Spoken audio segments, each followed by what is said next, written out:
Hi everyone, David Aragona and Mike Beer here taking a look at the DRF Friday race of the day, which is race 5 at Aqueduct, the Notebook Stakes going the 1 mile distance on the turf course for the New York bred 2-year-olds. And Mike, these two races for the Colts and the Phillies, the Notebook and the Key Sense, they used to be run on the dirt over a sprint distance. Naira changed them to turf races this year, and it seems like the change has really worked out because I know you previewed that Key Sense with Ashley, the Thursday race of the day. That seemed like a really tough race to handicap, and same thing with this one. Yeah, you're right. I think switching to turf, might not have been a terrible idea the way these two races came up. The race on Wednesday was a real head scratcher, I thought, with a lot of different ways to go. And then I pulled the PPs for this one, and I felt the exact same way. Got 10 runners entered for the turf here. The number 11 top player, he is an MTO, so he will only run if this race gets rained off the turf. But for this final week of turf racing in New York, the weather looks pretty good. A little chilly, but we should get in all the turf racing through the end of the weekend on Sunday, so the Notebook Stakes should stay on the grass. Let's take a look at the Timeform US pace projector for this race, Mike. And some of the shorter prices in here are the number 5, Caroline Street Beat. You can see he's got the late pace flag attached to his chicklet, and also the number 1, Spirit of New York, who is one of a few horses stretching out from sprint distances. So you would imagine those types will be forwardly placed, and Spirit of New York is drawn the rail, which might force Ricardo Santana's hand. Yeah, exactly. Spirit of New York hasn't been a speed horse necessarily, but he's raced relatively close to the pace, and now he's got the rail and he's stretching out for the first time. So you could maybe see him being involved, but he is, as you've pointed out already, one of several horses in this race stretching out for the first time. With this being the DRF Friday race of the day, you can get free past performances for this and every single race of the day. Just head on over to that race of the day page at DRF.com, and you can get free classic, formulator, and Timeform US PPs to handicap along with me and Mike. Let's take a look at the first runner in this notebook, the number 1, Spirit of New York, one of those horses shown forwardly placed on the pace projector. This horse 2 for 3 in his career, all prior starts sprinting. We'll take a look at the most recent of those when he won the Bertram F. Bongard, this one going the 6 furlong distance over the Aqueduct turf course. And also in here highlighted Lawyer Mason. He's the horse in the orange cap. Take note of the trouble that horse has. We'll get to him just a little bit later. But Mike, the winner of this race, Spirit of New York, I thought he was best on this day. He was stalking the pace, 3 wide, no cover every step of the way, takes over. He responds to the challenge that he receives at the 8th pole here to hold on coming to the wire. I am a little bit concerned about the added distance based on his pedigree because a lot of the progeny of Honest Mischief that we've seen, they preferred sprinting. When I watch him run, he's got a long stride on him. He finishes well. So the visual of his replays gives me some confidence that added distance could work for him. Yeah, I'm sort of with you on all those points that you made there. I mean, I think you at least have to be concerned with him stretching out for the first time, but this horse has a lot going for him, man. His 2 wins are both good. His debut at Saratoga was a really nice looking performance, winning from off the pace. Even the one lost there in the Skidmore, he was overmatched by those horses, but that's not a terrible performance either. We'll see what kind of price you're going to be able to get on him, and we'll see what he does stretching out. But this horse, he's looked really good to me in all 3 of his starts so far for a trainer who's super dangerous when he ships in. And while that pace projector highlights that he is fast in terms of pace figures, he's very rateable. And if they want to slot him into the pocket, I think he's a horse that will be just fine with those tactics. The number 2, Truman's Commander, he's a horse who won in gate-to-wire fashion in his 2nd start at Saratoga this summer. Got away with a pretty soft pace that day before sprinting home. They tried a pretty tough spot last time when they stepped him up against Open Company in the Grade 2 Pilgrim. He was sent off at upwards of 50-1, set the pace before getting very tired at the end of the race, just couldn't kick for home with those superior Open Company rivals. Mike, he's getting some class relief here, and we'll see if he can get comfortable up front because it feels like there could be some faster horses around him. I would worry about it, I guess. I mean, when he broke his maiden on the stretch out, he took advantage that day for sure. But he also, won the race pretty convincingly. I don't know, man. I watched the Pilgrim back, and I feel like I've seen way worse 8th place finishes from horses that were over 50-1. I mean, he was still there past the 8th pole in that race, and those horses are just better than him, and they swarmed him at the end of that race. But it's not like it was a terrible performance. This is clearly a way better spot for this horse. The number 3, Chummers, took 3 starts to break his maiden, all prior starts over sprint distances. He just barely lost to Lawyer Mason 2nd time out. And then last time, got a pretty good trip sitting off some early duelers, came outside of them, and one going away at the end of that race. Mike, another one where the major question with this horse is the stretch out in distance, though he does have some pedigree for it. He does. I just don't, in a race like this where it just feels like there are a bunch of options in here. I just felt like this is a horse whose 2 races so far are only okay. I thought he did move forward a little bit when he won last time, but it's just not a race that blew me away. I thought this race was going to be tough for him. The number 4, Tim and Sam, feels like another horse that wants to be forwardly placed in this race, and you're understanding why that fast pace projection was showing up on the pace projector, because there is quite a bit of speed in this race, and I don't think this horse needs the lead, Mike, but he showed last time he can sit on top of the pace, outside stalking, and forge clear. We'll take a look at the stretch run of this race, where he actually hooked up with his uncoupled stablemate, who's back in this race, Twirling Lad. Twirling Lad is the one towards the inside, hugging the rail into the stretch. Tim and Sam outside is eventually going to wear him down coming to the wire. They put on a nice show this day, Mike. I do have some questions about how strong this race was overall.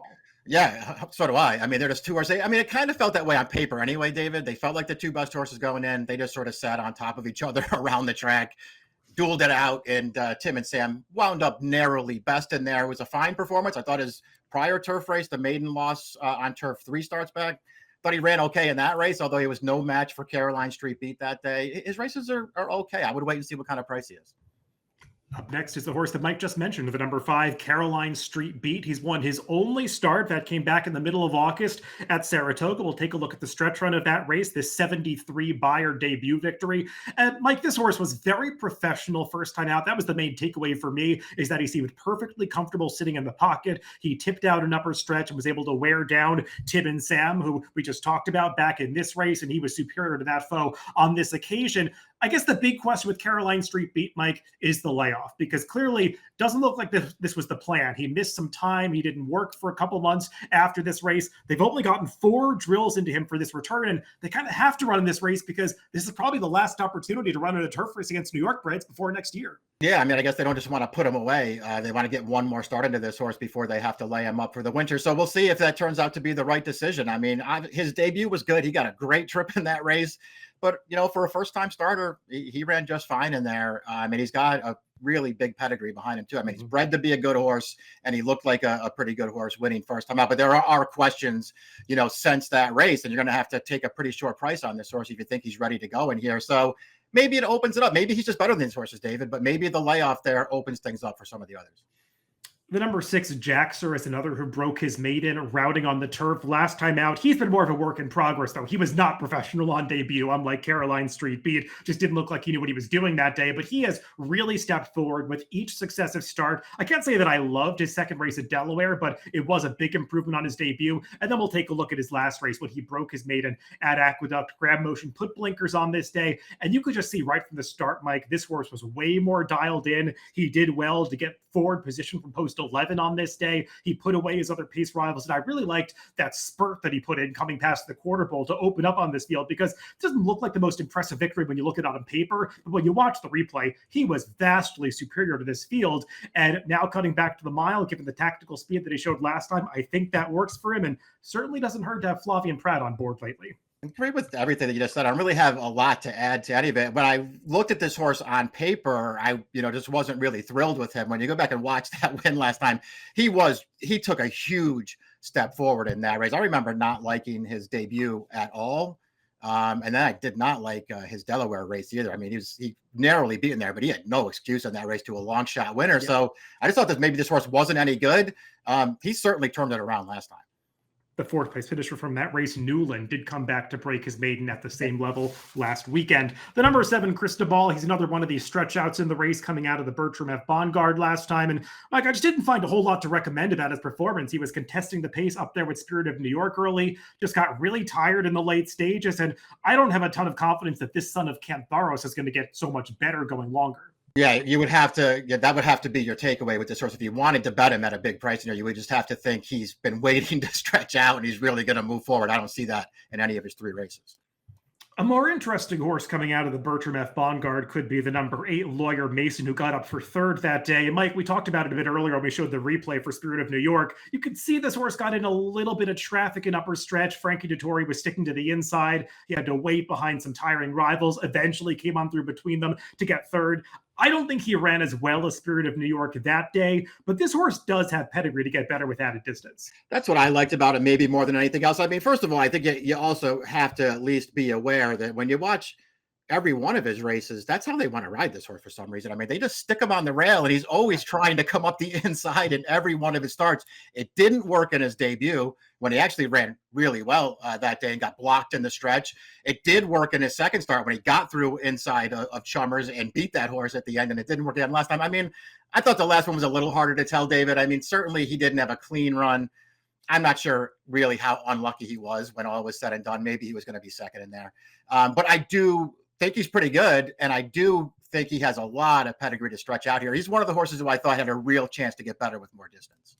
Yeah, the dam's a half to Adriano, who was a grade 2 winner going 9 furlongs on synthetic, I believe. Also Gold Doro, a turf route winner. So there's plenty of pedigree for Laura Mason to handle the stretch out. The number 9, a funny factor, another one coming out of the Bertram F. Bongard. He was the pace setter that day, running on the lead along the inside. Just got tired in the late stages, got run down by Laura Mason, even though that one had some trouble in the middle stretch of that race. Like, this horse looked good when he broke his maiden 2 back, but he's another one where I question the stretch out, especially with so much speed signed on here. Yeah, I didn't love this horse, stretching out, even though he got a decent figure when he won 2 starts back too. I'm not sure that I'm not sure that he beat a great field. I'll just put it that way. He had a really good trip in that race. He certainly took a step forward from his turf debut and he won. I just didn't think he ran well at all last time, David. I mean, they really wanted the lead with this horse, rode him out of the gate to get there, and he made it, but he was no match in the stretch. And rounding out the field on the outside is the other Horacio de Paz trainee, the number 10 Twirling Lad. He was in that photo finish with his stablemate, Tim and Sam, when that one broke his maiden in mid-October. And I didn't think this horse had much of an excuse. He got the more ground-saving trip. He was setting in a moderate pace, and Tim and Sam just came gobbing at the end, won a bob. These horses ran similar races, but now he's drawn out in post 10 with about 4 or 5 other speeds inside of him. So I'm not sure what kind of trip he's got coming to him. Yeah, I don't see how we can get the right trip in here. I didn't really feel like there was any reason to bet him off of his first two turf starts either, David. I mean, it's not like he ran terribly either time, but soft trip last time, and he wasn't good enough to seal the deal. And even when Truman's Commander beat him, I mean, that was a really slow pace. He sat right up close to Truman's Commander, and that horse just ran away from him through the stretch. Well, everybody, before we get to picks for this race, make sure to hit that subscribe button down below if you're watching on YouTube, and also drop us a comment. Let us know who you like in this notebook. Here's who Mike and I like in this race as we throw up our picks for this race. And Mike, you're going to go with the number 8, Lawyer Mason, one of the stretch outs in this race. And I agree, there's some intrigue with this horse based on the trip last time and pedigree. Yeah, I was against Caroline Street Beat maybe as the favorite. And then I just sort of didn't really want to settle for one of the other shorter prices either, because the race just kind of feels like it's a little bit wide open. Spirit of New York really scares me. I do think he's a good horse, and I didn't want to leave him out, but I'll take a little bit of a shot here with Lawyer Mason. Yeah, there was part of me that just wanted to put Spirit of New York on top because I do think he's just the best horse in this race, and I can see a pretty good trip coming to him from the rail. But a horse I didn't expect to like was the number 6 Jaxer, who, when I went back to watch that maiden victory, he was really impressive that day, and he just seems like a horse that might be moving forward at the right time. So 6-1-8-5 for me, and 8-2-1-5 for Mike in the DRF Friday race of the day, the Notebook at Aqueduct. Good luck if you're playing the races later this week.